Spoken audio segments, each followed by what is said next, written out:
Hello friends, तो आपका economics का पेपर आ चुका है। सर आ तो वो कब से चुका था, बट ऐसे बहुत सारे बच्चे हैं जिनका मैथ्स का पेपर था, बीच में बीई का पेपर था, और कुछ बच्चों ने बाय डिफॉल्ट ऐसी प्लानिंग भी करके रखी थी कि उनको बाय डिफॉल्ट अकाउंट्स भी पढ़ना था क्योंकि इकोनॉमिक्स के लिए छुट्टियां बहुत ज्यादा थी।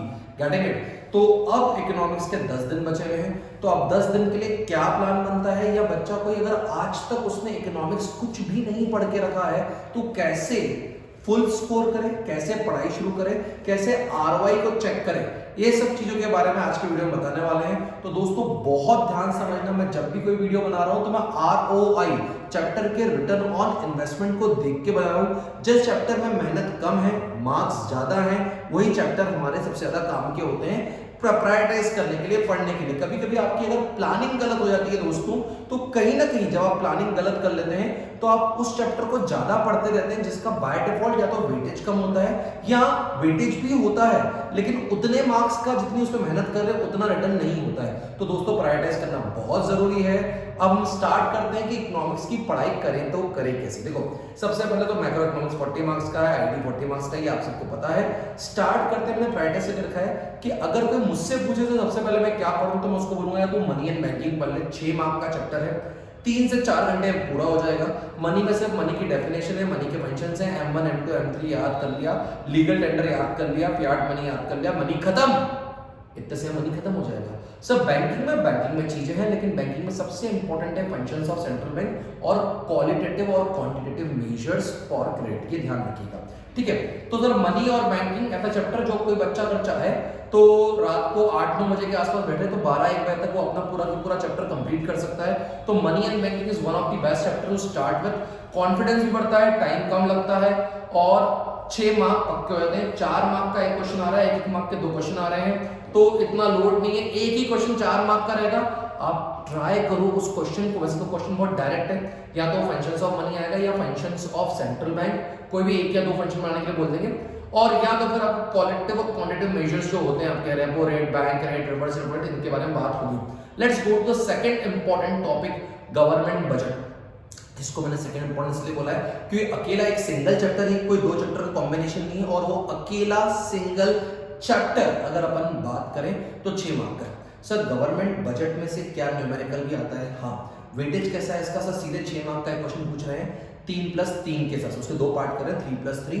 तो sir as per the paper, CBSE paper, इसमें 6 मार्क का क्वेश्चन पूछा गया है जिसमें आपको बाय डिफॉल्ट अगर मैं बात करूं तो एक छोटा सा न्यूमेरिकल पूछ सकते हैं कि बजट का डेफिसिट कितना होगा, अगर आपका सरप्लस बजट का क्या सिस्टम होता है। बजट अगर बात करूं, ऑब्जेक्टिव्स ऑफ गवर्नमेंट बजट बहुत इंपॉर्टेंट है। अगर आप चेक कर लो पिछले 25 साल के बोल लो, 10-15 साल तो छोड़ो, हर साल ऑब्जेक्टिव्स ऑफ गवर्नमेंट बजट पे क्वेश्चन आया है।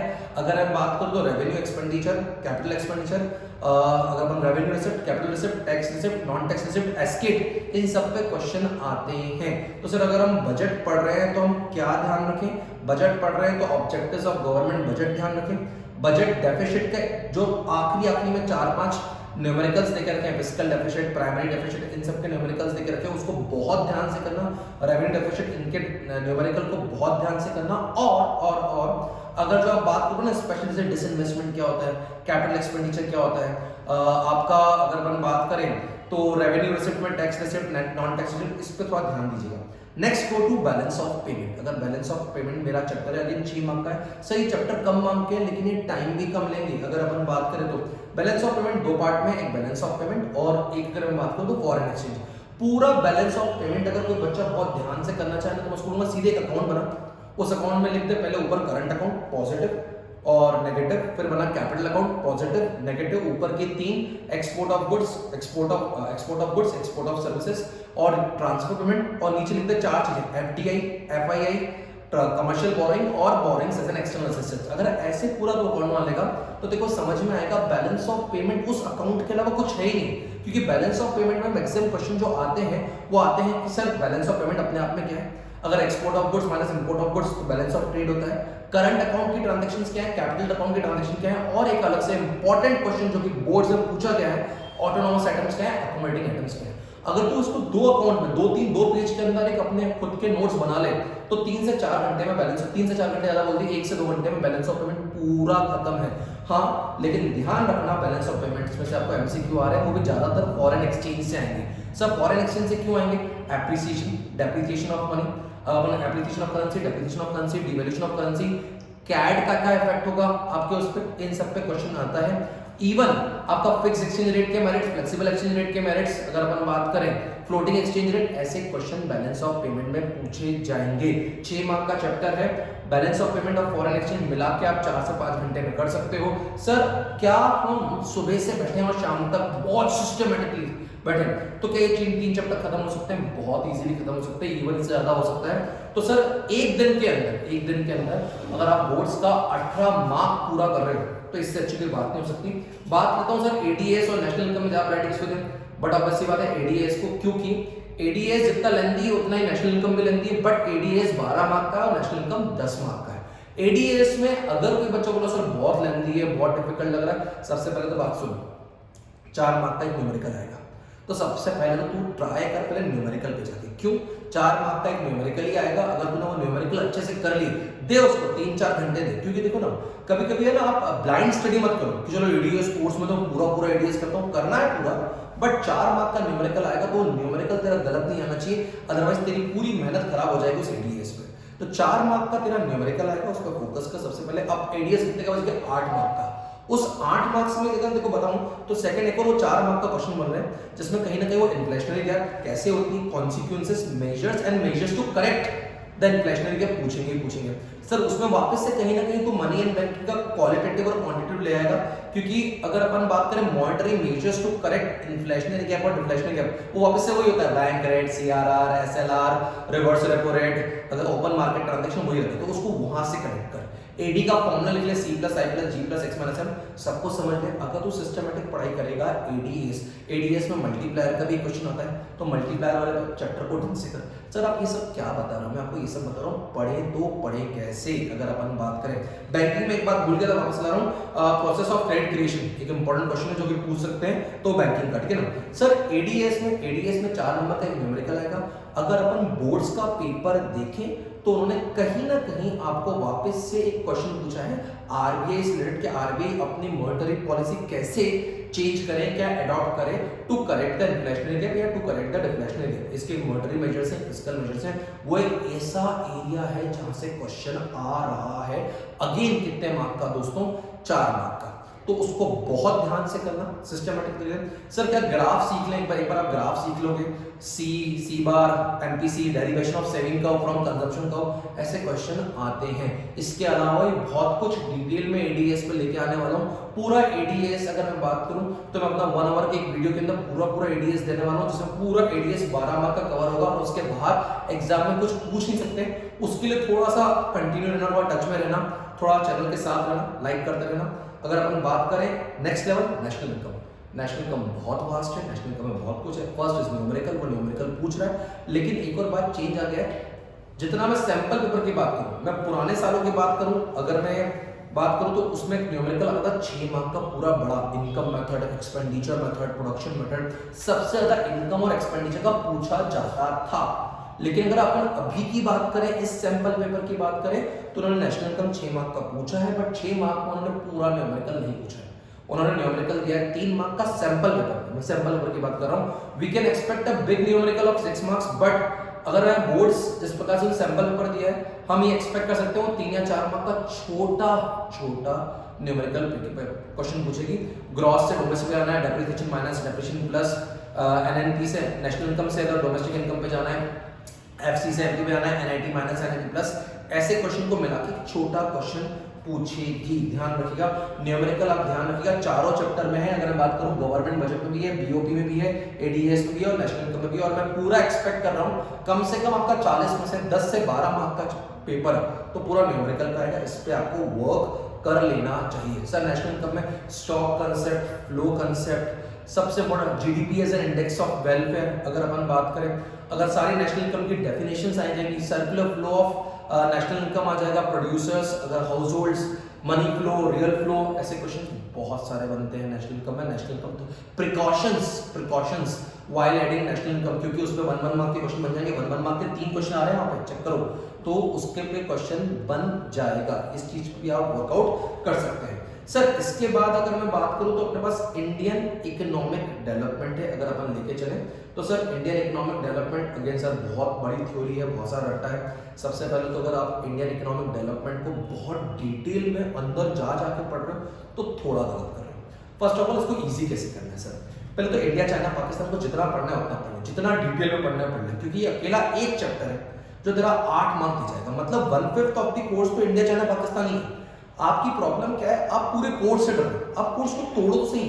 अगर आप कोर्स को तोड़ के देखोगे तो अकेला इंडिया चाइना पाकिस्तान अगर सिस्टमैटिक कर लिया तो आपके 8 मार्क तक के हो जाएंगे। फर्स्ट सेकंड, अब मैं लाता हूं क्यों मेरे को चैप्टर अच्छा लगता है। सर पहली बात तो कंफर्म है इसमें से 4 नंबर क्वेश्चन आएगा, बाकी एमसीक्यूज क्वेश्चन आएंगे। इसके फैक्ट्स एंड फिगर्स वाली पीपीटी मैं आपको अपने अगले लेक्चर में दूंगा, जिसमें मैं इंडिया चाइना पाकिस्तान पूरा 40 मिनट्स में कंप्लीट करने वाला हूं। 40 मिनट्स में India China Pakistan with all facts, figures, numericals, India की एज क्या है, पाकिस्तान में पाकिस्तान की क्या एज है। और इसका एक बात ध्यान रखिएगा, बहुत बार ना केस स्टडी टाइप का क्वेश्चन आ रहा है, आपको इंडिया चाइना के बारे में कुछ फैक्ट्स दे देंगे, कुछ ग्राफ दे देंगे और उस पर क्वेश्चन पूछ लेंगे। तो एक बात सर, अगर अपन बात करें नेक्स्ट, मैंने इंपॉर्टेंट क्या बोला है, current challenges of Indian economy, इसमें 4 चैप्टर है। एक आपके पास अगर आप देखोगे ना तो एक आपके पास ह्यूमन कैपिटल फॉर्मेशन, थोड़ा ऊपर नीचे आ गया, अगर मैं लिख दूं तो ह्यूमन कैपिटल फॉर्मेशन है, रूरल डेवलपमेंट है, एम्प्लॉयमेंट है और सस्टेनेबल डेवलपमेंट है। अब सर इसको कैसे पढ़े, लेकिन मार्क्स तो 20 मार्क का है, पढ़ना तो पड़ेगा, अच्छे से पढ़ना पड़ेगा। पहली बात तो अगेन पॉइंटर स्टडी करो। पॉइंटर स्टडी करो मतलब क्या, हर चीज के पॉइंट्स बनाओ और पॉइंट्स के अंदर का रीड आउट कर लो, रटने की जरूरत नहीं है, क्योंकि बोर्ड्स बाय डिफॉल्ट बताओ कर क्या रहा है सर, वो आपसे डायरेक्टली पॉइंट्स पूछ नहीं रहा है, वो आपको बुक का ही कोई ना कोई पॉवर्टी वाला ग्राफ, कहीं थोड़ी एम्प्लॉयमेंट वाला ग्राफ दे दे रहा है और बोलते हैं explain the graph, elaborate the graph, ऐसा कुछ नहीं है। कहीं ना कहीं छोटी सी केस स्टडी दे देता है, सेल्फ हेल्प ग्रुप की या किसी और चीज की केस स्टडी दे देगा, सस्टेनेबल डेवलपमेंट पे कोई भी एक पेपर का आर्टिकल दे देगा और बोलेगा कमेंट। इसका मतलब यहाँ पे ये जो चारों चैप्टर है इस पे केस बेस्ड क्वेश्चन आएंगे, इस पे ग्राफ बने में आ जाएंगे, रूरल एम्प्लॉयमेंट, अर्बन एम्प्लॉयमेंट, ऐसे ग्राफ आ जाएंगे। बहुत बार कोई पाई चार्ट आ जाएगा और पाई चार्ट से कमेंट करने के लिए बोल देंगे। अगर मैं बात करूं ह्यूमन कैपिटल फॉर्मेशन में, आपको बोल देंगे ह्यूमन डेवलपमेंट इंडेक्स बहुत गिर रहा है, इस कंट्री का ऐसा हो गया, इंडिया ने ये प्रॉब्लम फेस करी, या इंडिया इतना खर्चा कर रहा है अपने देश के एजुकेशन बढ़ाने के लिए, उसको क्वेश्चन करेगा। तो ऐसे क्वेश्चन में ये जो 20 मार्क का आइडिया है ना, इसमें बहुत सारी हिंट बोर्ड ही आपको देगा।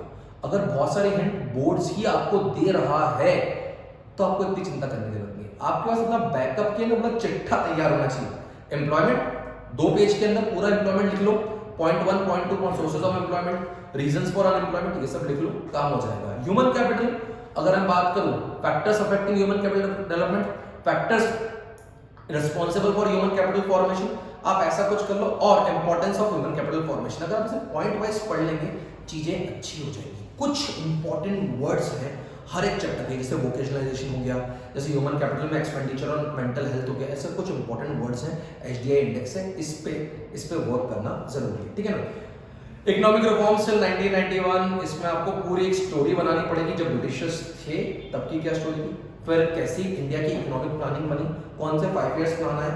देखिए यार थोड़ा यहाँ पे इस वाले पार्ट में से बोलूंगा, थोड़ा सा रट लेना, क्योंकि देखना यहाँ पे 1 मार्क के क्वेश्चन आ रहे हैं।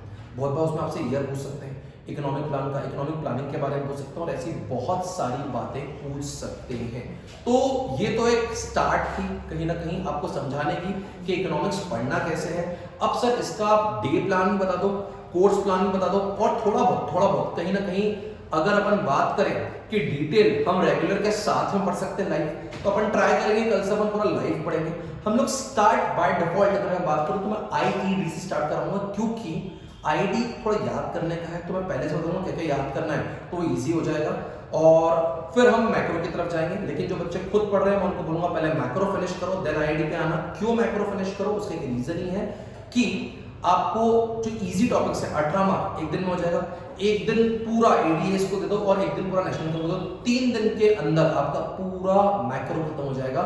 एक दिन एडीएस ध्यान रखिए, एक दिन नेशनल इनकम, और सबसे पहले वाला दिन आपके वो 18 मार्क, ठीक है। अब अगर अपन आईडी की बात करें तो आईडी को अपन ऐसे डिवाइड कर लेते हैं, वैसे इंडिया चाइना पाकिस्तान में एक दिन नहीं लगेगा, तो इंडिया चाइना पाकिस्तान और इकोनॉमिक रिफॉर्म एक दिन में हो जाना चाहिए, सुबह से लेकर रात तक, और एक दिन आप इन 4 चैप्टर करें तो सही। तो 5 डे प्लान हो, अरे रिवीजन भी तो करना है बेटा, पेपर्स भी सॉल्व करने हैं, सैंपल पेपर के अंदर जो केस स्टडी दी वो भी सॉल्व करनी है, तो यहाँ तक हमको ये सब चीजें करनी पड़ेगी। उम्मीद करता हूँ इस वीडियो में बहुत कुछ बता पाया हूँ कि इकोनॉमिक्स कैसे पढ़ना है, क्या करना है। तो दोस्तों आप साथ में रहिएगा इसी साथ, तब तक के लिए thank you, have a nice day, nice life and nice career ahead.